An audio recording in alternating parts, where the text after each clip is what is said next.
শুরু করো।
একটু দাঁড়াও। আলী জনাব।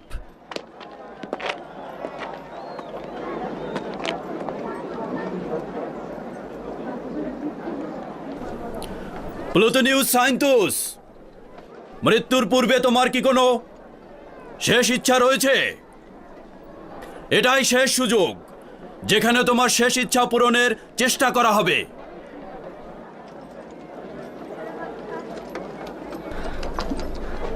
হযরত মারিয়ামের পুত্র হযরত ঈসা বলেছেন, হাকিকতকে যদি অন্ধকারে বলতে ভয় পাও তবে সেটা একদিন দৃশ্যমান আলোতে ফুটে উঠবে। যে ঈমানের বিষয়ে নির্জন কোনো ঘরের কোণে আলোচনা করেছিলে, একদিন সেই কথা প্রতিটি বাড়ির ছাদে প্রতিধ্বনিত হবে। ওর অবশ্যই মারা যাওয়া উচিত। ওকে আমি দেখেছিলাম, ও সেই কাফের। ওকে কেন এখনো মারছে না? ওটাকে পুড়িয়ে মারো। ওকে জলদি পুড়িয়ে মারো।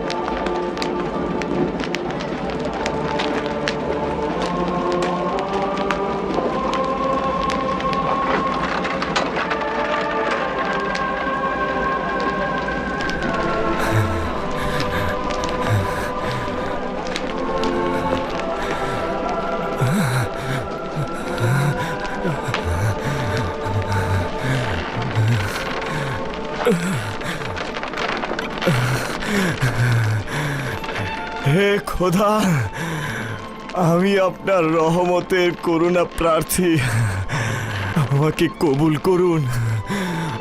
হে পরওয়ারদিগার, কবুল করুন।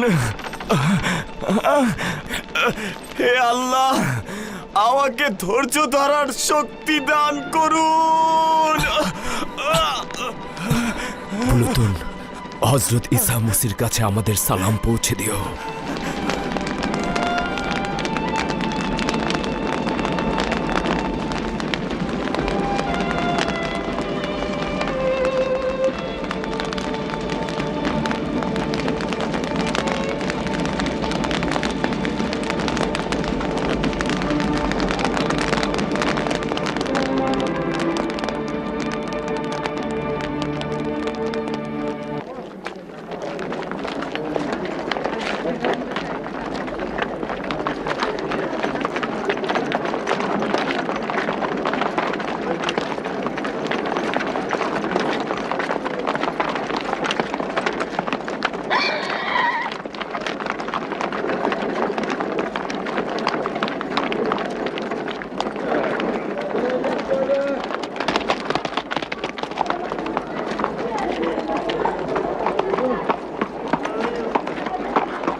আলী জনাব ডিওক্লেটিয়ানুস।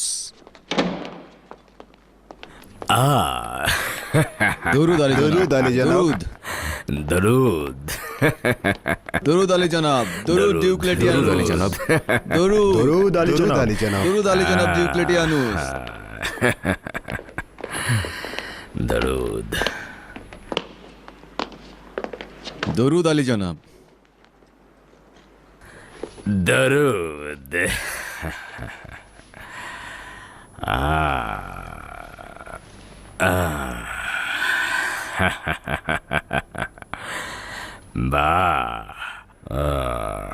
আপনাদের সবাইকে একসঙ্গে দেখে বেশ আনন্দ বোধ করছি।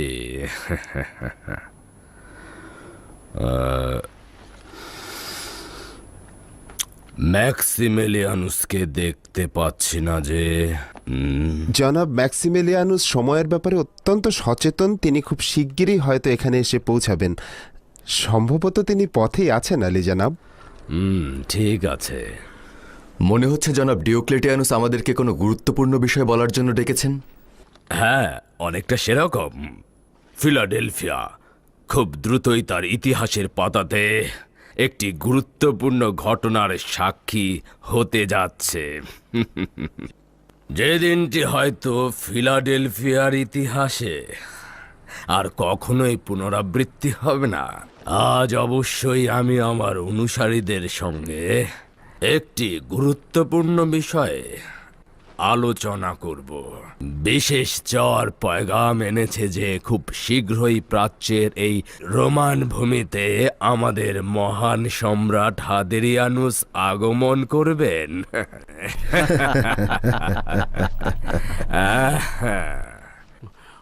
আমাদের এমন সৌভাগ্যের অংশীদার করার জন্য অসংখ্য শুকরিয়া মহান শক্তিশালী জুপিটারের প্রতি। সম্ভবত জেরুজালেমে যাওয়ার পথে উনি ফিলাডেলফিয়াতে সংক্ষিপ্ত বিশ্রাম নেবেন। নিঃসন্দেহে এটা খুবই আনন্দের খবর। আমাদের এমন সৌভাগ্যে অংশীদার করার জন্য অনেক শুকরিয়া। শুকরিয়া শক্তিশালী জুপিটারকে। তার চরণধুলিতে ফিলাডেলফিয়া মুবারক হোক।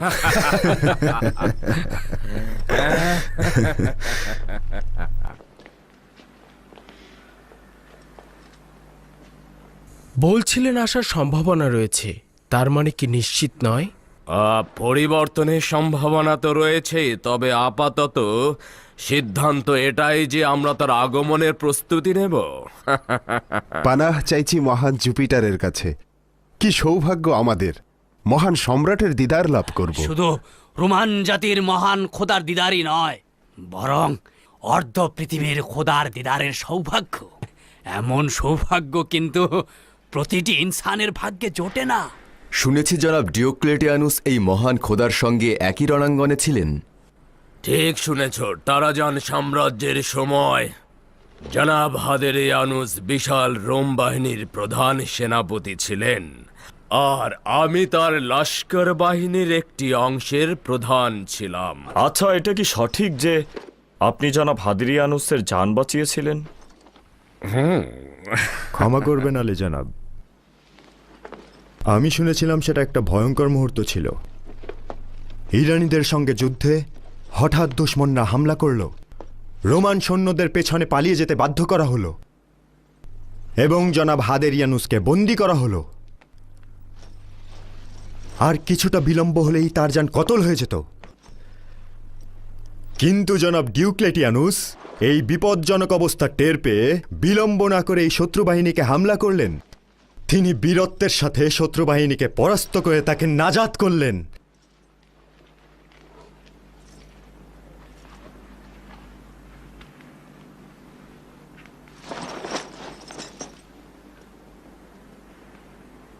তাহলে এভাবেই মহান সম্রাট ও খোদা নিজের জানের জন্য জনাব ডিওক্লেটিয়ানুসের কাছে ঋণী রয়েছেন। তার মানে মানুষের খোদা নিজের জানের জন্য বান্দার কাছে ঋণী? আপনার মতো একজন বিজ্ঞ উপদেষ্টার কাছে এই কথা শোভনীয় নয়। এটা মোটেই আজব নয়। আসলে খোদাগণই নিজেদের শুধু নাজাত দিতে পারেন। অবশ্য জেনে রাখা ভালো যে বান্দাগণই খোদাগণের বাহু এবং কখনো কখনো খোদার নাজাদের জন্য ব্যবহার হয়ে থাকেন।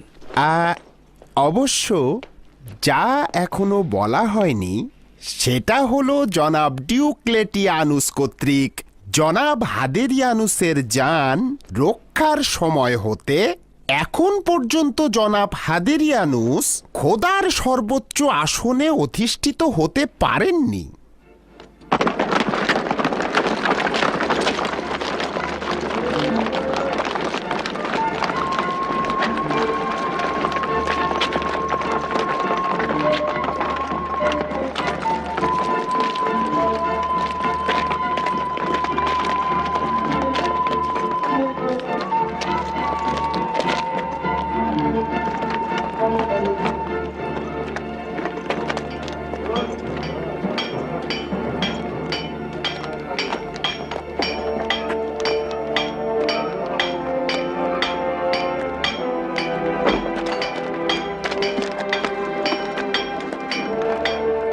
আমার ঘোড়ার নালটা কি একটু দেখবে কামার?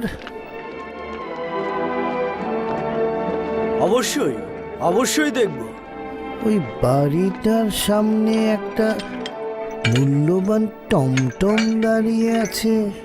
সাইন্তুসের বাড়ির কথা বলছেন? মনে হয় মেহমান এসেছে। আচ্ছা, তাহলে তার নাম সাইন্তুস। হ্যাঁ, প্লুটোনিয়াস সাইন্তুস। আচ্ছা, এটাই তাহলে প্লুটোনিয়াস সাইন্তুসের বাড়ি।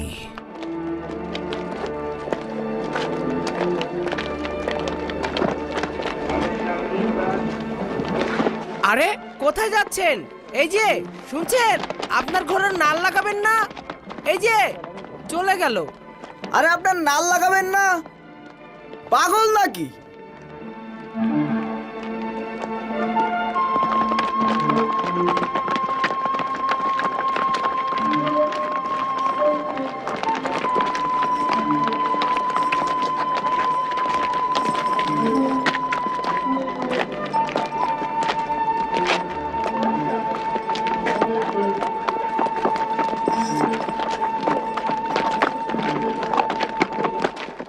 যদি অনুমতি প্রদান করেন তবে মহান সম্রাটের বিশেষ সফরের বিষয়ে কিছু বলতে চাই। বলো। নিঃসন্দেহে সম্রাটের জেরুজালেম সফর কোনো সাধারণ ঘটনা নয়। সম্ভবত বনি ইসরায়েলদের প্রতিরোধ এবং সেখানে জুপিটার মন্দির নির্মাণের জন্য সম্রাটের এখানে আগমন হবে। আর ইহুদিদের জন্য এটা এক ধরনের হুমকিও বটে। হ্যাঁ, একেবারে সঠিক। হ্যাঁ, আরে বনি ইসরায়েলের সন্তানেরা কতটা আহাম্মক যে তারা ভাবছে রোমের মহান সম্রাটদের বিরুদ্ধে তারা পেরে উঠবে। অলিম্পিয়াস খোদা ও মারুখের সমুন্নতার সঙ্গে তারা পেরে উঠবে। যদি প্রথম থেকেই এখানে জুপিটারের ইবাদতখানা তৈরি করা হতো এবং সম্রাটের ভাস্কর্য জেরুজালেমে স্থাপন করা হতো তাহলে এরকম রক্তক্ষরণ হতো না। প্রথমে এই কাজটি আসলে রক্তপাত ছাড়া করা উচিত ছিল। বনি ইসরায়েলদের লজ্জাহীন প্রতিরোধের 3 বছর পর রক্তপাত ও হানাহানি ঘটিয়ে এখন পদক্ষেপ নিতে বাধ্য করা হলো। সঠিক। এদের থেকে অধিক মূর্খ হচ্ছে ঈসার অনুসারীরা। জানি না এরা না দেখা খোদার মধ্যে কি পেয়েছে। ঈসাকে তারা রোমের শক্তিশালী খোদার চেয়ে বেশি প্রাধান্য দেয়। হাস্যকর। যারা তাদের খোদার কোনো আকৃতি সম্পর্কে জানেন না, তাদের খোদা নারী না পুরুষ সেটাও জানেন না, এবং তার জন্য কোনো ভাস্কর্যও তৈরি করতে পারেন না। কিভাবে তার ইবাদত করে? যদি তাদের খোদা শক্তিশালী হতো তবে অবশ্যই এই দুর্বল ও অক্ষম বান্দাদের নাজাত দিত। নিজেকে অসন্তুষ্ট করবেন না আলী জনাব। মানুষের পাগলামির কোনো সীমা পরিসীমা নেই। তারা এমনকি তাদের পয়গম্বরের পক্ষেও কোনো প্রতিরোধ গড়ে তুলতে পারেনি। কিছু সংখ্যক ইহুদি তাকে ক্রুশবিদ্ধ করেছে। মহান শক্তিশালী জুপিটারের পিতা অপুলিয়নের শৌর্য বীর্য দেখো, আর ওই দুর্বল অক্ষম খোদার পুত্রকেও দেখো।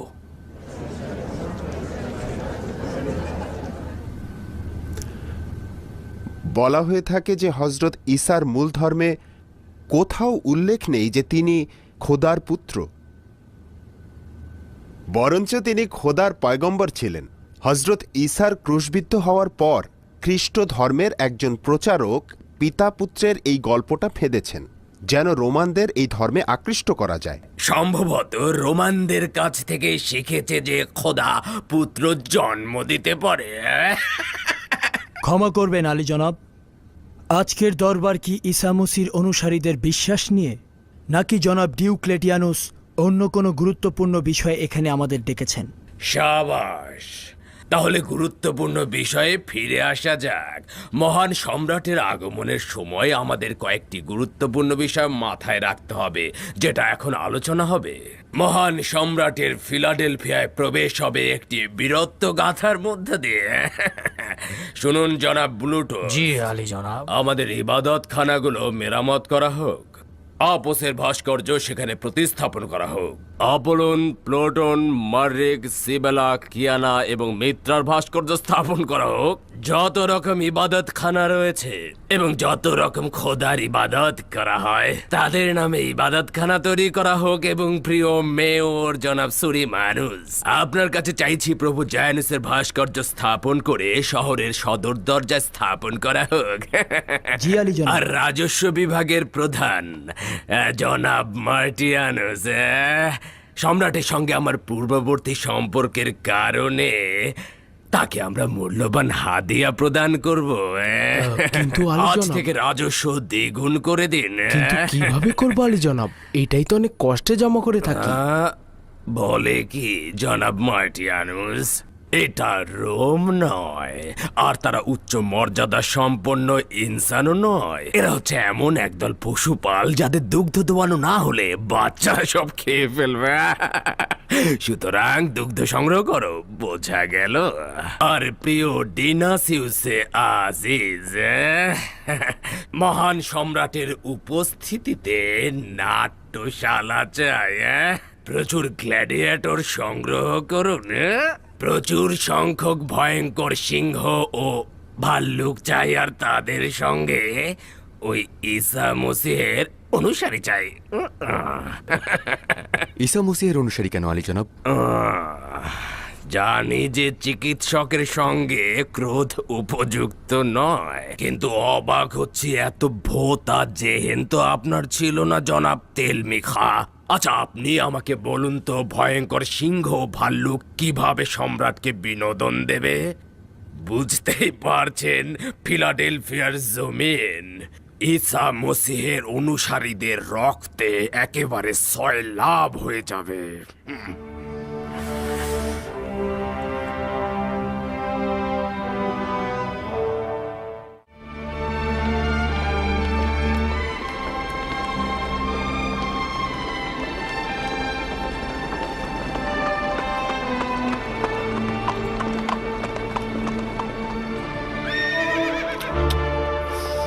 গালুস, জি আলী জনাব।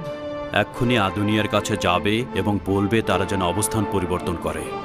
হয়তো পুলুতুন আঘাতের কারণে সবকিছু বলে দিয়েছে। তার মানে কি পুলুতুন আলী জনাব যদি ফাঁস করে দিত তাহলে তো তাকে এতক্ষণে গ্রেফতার করা হতো। আমার মনে হয় তাকে আজাদ রেখেছে হয়তো নতুন কোনো ষড়যন্ত্র ফাঁদার জন্য। হয়তো তার অনুসারী সহ সকলকে একত্রে বন্দী করতে চায়। তাহলে অবশ্যই সবাইকে সতর্ক করা দরকার। দেখো গালুস, যখন তুমি একটি সিংহের খাঁচায় একই সঙ্গে অবস্থান করবে, তখন তোমার বিবেক যা বলবে তার চেয়ে অধিক সতর্ক হতে হবে। সতর্ক থেকো, হয়তো আদুনিয়াকে নজরে রাখছে। জি আলী জনাব।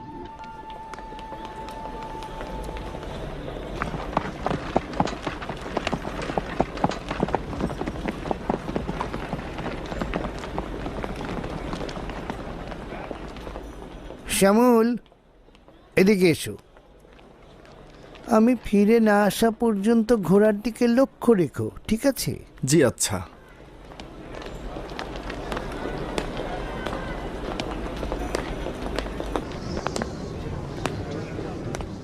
আলী জনাব ম্যাথিউসের জন্য গুরুত্বপূর্ণ খবর রয়েছে। জি জনাব।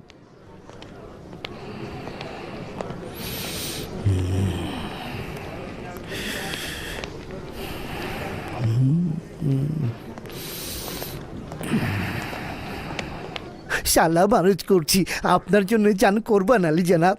ব্যাপার কি খুশি খুশি দেখাচ্ছে? প্রথমে তাকে অনুসরণ করছিলাম, ঈশার অনুসারীর আগুনে পোড়ানোর অনুষ্ঠানে গিয়েছিল, অতঃপর ওই জওয়ানের পিতার বাড়িতে গিয়েছিল। আচ্ছা, আচ্ছা। আপনার মেহেরবানি জনাব, আপনার মেহেরবানি।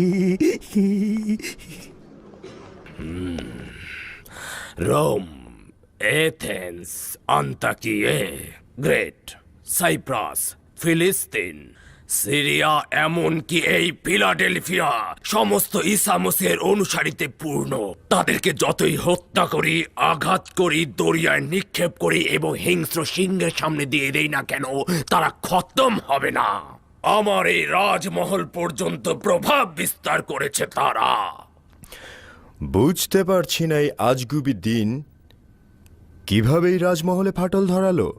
জনাব জুলিয়াস, তুমি বুঝতে পারছো না নাকি বুঝেও না বোঝার ভান করছো? সম্রাট ডেমিসিয়ান তার চাচাতো ভাই ফেলাবিউস কেরমান্স ও তার স্ত্রী ফেলাবিয়া ডেমিসিয়াকে ঈসা মসিহের অনুসারী হওয়ার অপরাধে গর্দান ছিন্ন করেনি? সেটাও কি আজগবি ছিল নাকি? আচ্ছা, তাহলে আমাদের বিবেক কি বলে না আমরাও দরবারের ব্যাপারে সতর্ক হব? কি বোঝাতে চাইছো? তেমন কিছু নয়, শুধু সাবধানতাই বোঝাতে চেয়েছি। কিন্তু আমার দরবারের লোকজনের প্রতি পূর্ণ বিশ্বাস রয়েছে। তবে তোমার সঙ্গেও একমত হচ্ছে, অবশ্যই সতর্ক হওয়া উচিত। আলী জনাব ম্যাক্সিমিলিয়ানুস।